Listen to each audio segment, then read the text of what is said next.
Today, we are going to talk about the Freudian Revolution. Sigmund Freud, an Austrian neurologist who made a profound impact on his field with his groundbreaking views on the unconscious and dreams. His legacy lives on today, and he's recognized as the father of psychoanalysis.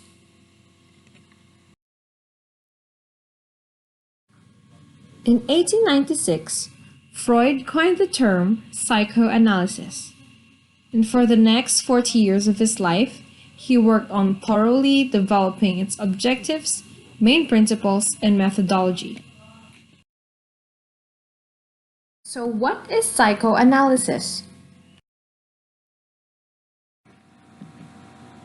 Psychoanalysis is the method of understanding the mental functioning and the steps of growth and development, and it seeks to explain the complex relationship between the body and the unconscious forces in understanding the role of behaviors, thoughts, and emotions. Psychoanalysis frequently looks at the early childhood experiences in order to discover how these events might have shaped the individual's current personalities and actions. Psychoanalytic therapy is a form of in-depth talk therapy that aims to bring the unconscious or deeply buried thoughts and feelings to the conscious mind so that repressed experiences and emotions can be brought to the surface and examined.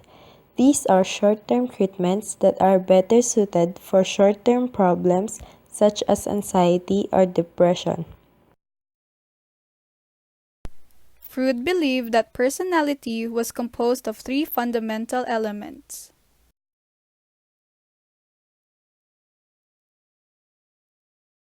The id is the impulsive part of our psyche which responds directly and immediately to the instincts, as it operates within the unconscious part of the mind.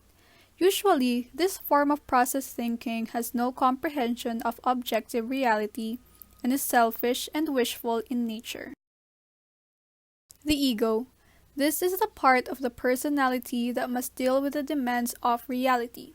It helps us control the urges of the id and makes us behave in ways that are both realistic and acceptable.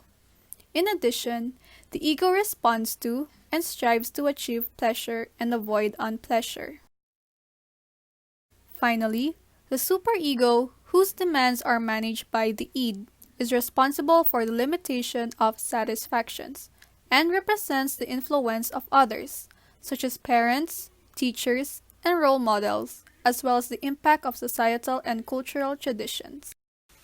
Freud believed that personality developed through a series of childhood stages in which the pleasure-seeking energies of the id become focused on certain erogenous areas or areas of stimulation. During the five psychosexual stages, which are the oral, anal, phallic, latent, and genital stages, conflicts or fixation on each area can result in a bad influence in their personality development.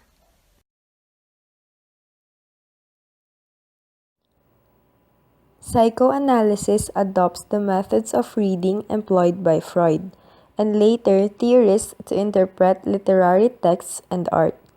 It argues that literary texts and imagery, like dreams, express the secret unconscious desires and anxieties of the person. Weaknesses. Psychoanalysis grew in its influence over the course of the early 20th century, but it was not without its critics. Since Freud's theories overemphasized the unconscious mind, sex, aggression, and childhood experiences, many of the concepts proposed by psychoanalytic theories are difficult to measure and quantify. Most of Freud's ideas were also based on case studies and clinical observations rather than empirical scientific research. Strengths. Despite its critics, psychoanalysis played an important role in the development of psychology. It influenced our approach to the treatment of mental health issues and continues to exert an influence in psychology to this day. When you ask people to list the things that spring to mind when they think about psychology, Sigmund Freud and psychoanalysis pop up quite frequently. There is no question that psychoanalysis, both as a therapeutic approach and theoretical outlook, has certainly left its mark on psychology and modern neuroscience.